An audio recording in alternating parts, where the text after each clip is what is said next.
Doctor, நம்மளுடைய YouTube viewer ஒருத்தர் கேட்டிருக்காரு.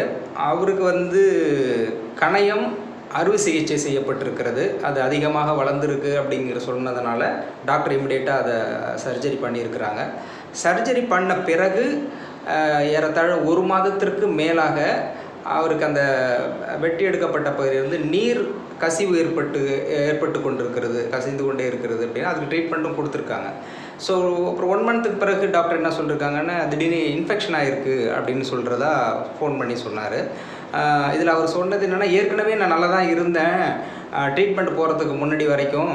ஸோ இப்போ ஆஃப்டர் ட்ரீட்மெண்ட்டுக்கு அப்புறம் சரியாக பசிக்கவே மாட்டேங்குது. ஒருவேளை பசித்தாலும் சாப்பிடவே முடியல. அப்படியும் மல்லிகட்டி எப்படியா சாப்பிட்டாலும் செரிமானம் ஆக மாட்டேங்குது. ஸோ இந்த டைஜஷன் ப்ராப்ளம் ரொம்ப அதிகமாக இருக்குது. இதுக்கு என்ன தீர்வு?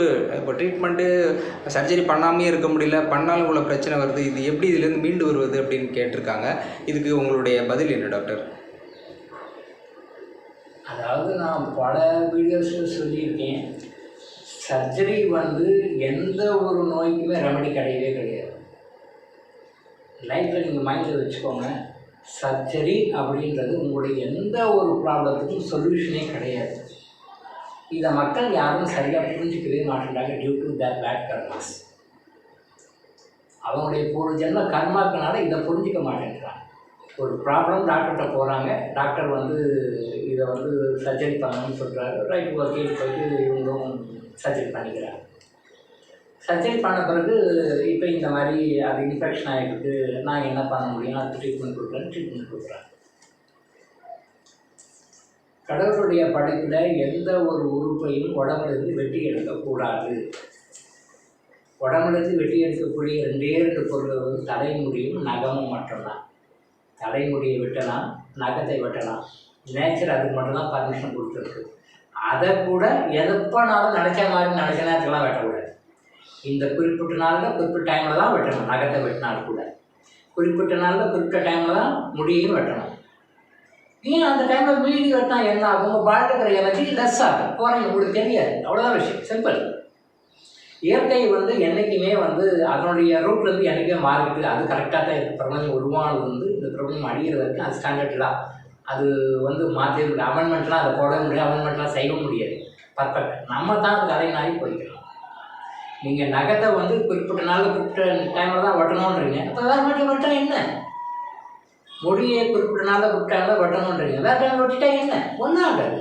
உங்களுக்கு கண்ணுக்கு தெரியாமல் உங்கள் பாடியில் இருக்கிற ரெசிஸ்டன்ஸ் பவர் குறையும், வெயில் சக்தி குறையும், உங்களுக்கு பாடியில் வைட்டல் எனர்ஜி குறையும். அவ்வளோதான், சிம்பிள். பாடியுடைய வைட்டல் எனர்ஜி அதிகமாக இருக்கும்போது you are free from diseases, you are free from worries, you are free from tensions. இதை மாறி இருக்கும்போது காம்போஸ்ட் தான் மழை பெய்து போகும். ஸோ என்ன விஷயம்? இயற்கையினுடைய இதை கடைபிடிச்சிருக்காங்க.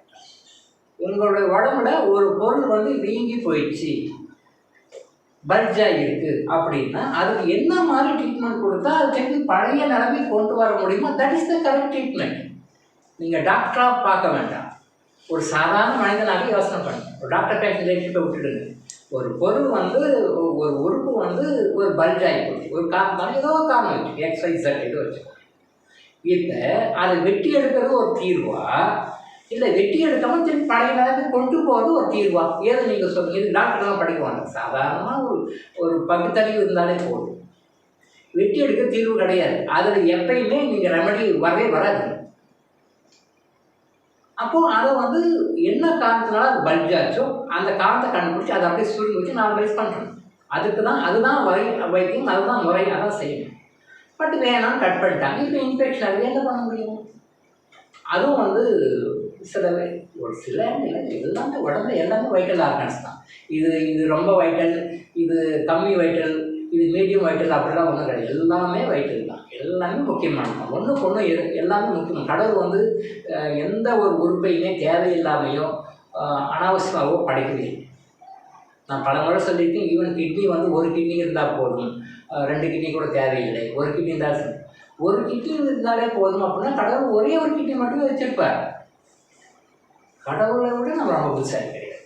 நம்மளே இவ்வளோ அறிவாக பேசணும். நம்மளை படைத்த இறைவன் ஏதோ ஒரு கடவுள், நம்மளை படைத்த கடவுள் நம்மளோட புதுசாக தான் இருக்கும். அப்போ ஒரு கிட்னி நமக்கு போதும் அப்படின்னு சொன்னால் அது அவர் என்ன அறிவில்லாதவரா 2 கிட்னி வைக்கிறாரு? அவர் விஷயம் தெரியாமையா வைப்பார்? 2 கிட்னி தேவையில்லை, 2 கிட்னி வைக்க நாம நினச்சிக்கணும் ஒரு கிட்னி தான் போதும், இன்னொரு கிட்னி தேவையில்லை, எக்ஸ்ட்ராவாக இருக்குது அப்படின்னு. தவறு. நம்ம அதி புத்திசாலிங்க நினச்சிக்கிட்டும் கட்டமாக இருக்கும். அவ்வளோ நம்ம ரொம்ப ரொம்ப அதி புத்திசாலி, நம்மள மாதிரி புத்திசாலி யாருமே கிடையாதுன்னு சொல்லிட்டு அடிமுட்டாலும் நம்ம இருக்கோம். ஸோ உறுப்புகளை வந்து எந்த காரணமும் டயட்டும் யாருமே வெட்டி எடுக்காது. ஒன்ஸ் நீங்கள் உடம்புல கத்தியில் வச்சு வெட்டி எடுத்துட்டிங்கன்னா 100% பழைய ஹெல்த்து கொண்டு வரவே முடியாது. Impossible, never. யார் சொன்னாலும் நம்பாதீங்க, யார் சொன்னாலும் நம்ம கொண்டு வர முடியாது. அதுக்குள்ள நானே வந்து பண்ணுறேன் அப்படின்னு முடியாது. ஸோ இப்போ அது இன்ஃபெக்ஷன் ஆகுது. இப்போ இன்ஃபெக்ஷன் ஆச்சுன்னா இன்ஃபெக்ஷன் பண்ணுறதுக்கு ஒரு ட்ரீட்மெண்ட் கொடுத்தாங்க, அது ஒரு இன்ஃபெக்ஷன் ஆகுது. ஸோ முக்கியமாக உங்களுக்கு அடிப்படையாக மனிதனுக்கு தேவையான உணவு, அந்த உணவு தான் வாழ்நாள் கடைசி வரைக்கும் சாப்பிட வேண்டியது, மருந்து கிடையாது. உணவு தான் மனிதன் கடைசி வரைக்கும் சாப்பிட வேண்டியது. அந்த உணவை சாப்பிடுவதற்கு போது ஜீரணம் பண்ணக்கூடிய செலுத்தக்கூடிய சக்திக்கு கணையம் ரொம்ப முக்கியமானது. அந்த கணையத்தை நீங்கள் வெட்டி எடுத்துட்டீங்க, கணையத்துடைய போர்ஷனை வெட்டி எடுத்துட்டீங்க அப்படின்னு சொன்னால் அந்த கணையத்திலிருந்து வர்ற டைஜஷன் ஜூஸ் வந்து ப்ரொடக்ஷன் குறைஞ்சிடுமா? அப்போ அந்த ப்ரொடக்ஷன் குறைஞ்சிடும்போது நீங்கள் சாப்பிட்ற பொருள் எப்படி டைஜஷன் ஆகும்? எப்படி டைஜஷன் ஆகும்? இப்போ டைஜஷன் ஆக வேண்டிய விஷயம் டைஜஷன் ஆகணும் சாப்பாடு. அந்த டைஜஷன் ஆகிறதுக்கு என்ன தேவையோ அதை கொடுக்கக்கூடிய ஒரு உறுப்பை கட் பண்ணி எடுத்துடுறோம். அப்போ எப்படி வந்து உணவு டைஜஷன் ஆகும் நம்ம எதிர்பார்க்க முடியும்? நாம் எப்படி எதிர்பார்க்கணும்? தப்பு நம்மளுக்கு தானே. டைஜஷன் ஆகிறது நீங்கள் போய் டைஜஷன் பண்ண முடியாது. உள்ள கடவுள் சில செட்டப் வச்சுருக்கார், அந்த செட்டப் தான் டைஜஷன் பண்ணும். அந்த டைஜஷன் பண்ணக்கூடியது, டைஜஷனில் ரொம்ப முக்கியமான பங்கு வகிக்கக்கூடியது இரைப்பை, கேல்பிளாடர், கணையம், இது எல்லாமே அதை இன்டர்லிங்க் தான். டைஜஸ்ட் சிஸ்டத்தில் இருக்கிற எல்லா உறுப்புகளுடைய பங்குமே முக்கியமானது. இது ஏதாவது ஒரு உறுப்பு கொஞ்சம் சோட போச்சுன்னா கூட, ஒரு உறுப்பு ரிப்பேர் ஆச்சுன்னா எல்லாமே entire system will get suffer. அப்போது டைஜஷன் ஆகக்கூடிய, டைஜஷன் பண்ணக்கூடிய, டைஜஷன் செய்ய தேவையான ஒரு உறுப்பை வெட்டி எடுத்துட்டா அதனுடைய பங்கு குறைஞ்சி போயிடுது. அப்போ சாப்பிடாமல் இருக்க முடியாது. அப்போ சாப்பிட்ட பொருள் ஜீரணமாகாது. ஜீரணமாகலைன்னா பற்கொண்டு சாப்பிட முடியாது. இதுக்கு என்னதான் வழி, என்ன செய்ய முடியும்? அதனால் தான் என்றைக்குமே சொல்கிறேன், இன்டர்னலாக மெடிசனாக மற்ற முறைகளில் உங்கள் நோய்களை சரி பண்ண பாருங்கள். மெக்கானிக்கல் சர்ஜரியில் எந்த நோய்க்குமே போகாதீங்க. எதுக்குமே இதுக்கு போகலாம் எக்ஸெப்ஷன், இதுக்கு போகலாம் எக்ஸெப்ஷன் கிடையாது. எதுக்குமே மெக்கானிக்கலாக சர்ஜரி பண்ணுறது வேண்டவே வேண்டாம். இந்த மாதிரி நீங்கள் பண்ணிங்கன்னா இது இப்போ கேட்குறீங்க, இப்போ டாக்டர் என்ன பண்ண முடியும்? தேவையான பொருளை வெட்டி எடுத்துக்காங்க, சாப்பிட்டும் ஆகும், உயிர் வாழும். சாப்பிட்ட பொருள் ஜீரணமும் ஆகாது. எக்ஸ்டர்னலாக எவ்வளோ சப்போர்ட் கொடுத்து சாப்பிட வைக்க முடியும்? ஒரு டைமும் ஜீரணம் கொடுக்கணும். எக்ஸ்டர்னலாக கிரியாவுக்கு என்ன கொடுக்க முடியும்? இன்டியூஸ் பண்ணி எவ்வளோ நாளைக்கு ஓட்ட முடியும்? அவர் இப்படியே இருக்க வேண்டியதுதான். ஸோ அலோபதி மருத்துவமனையில் ஒரு குறிப்பிட்ட ஸ்டேஜில் இன்ஃபெக்ஷனுக்கு ஒரு ட்ரீட்மெண்ட் கொடுப்போம். இதை சேலரி சொல்லி நாங்கள் என்ன பண்ணுறது, நாங்கள் எங்களால் முடியும், நாங்கள் செஞ்சுட்டோம். அவங்க தெரிஞ்சு அவங்க படிச்சிடக்கூடாது. அவங்க என்ன படித்தாங்களோ அது என்ன அவங்களுக்கு தெரியுமோ அதை அவங்க செஞ்சுட்டாங்க. நம்மளுடைய பேட் கார்மாஸ் நம்ம அதை போய் மாட்டிக்கிட்டோம், நம்ம உடம்பு கெட்டுருச்சு.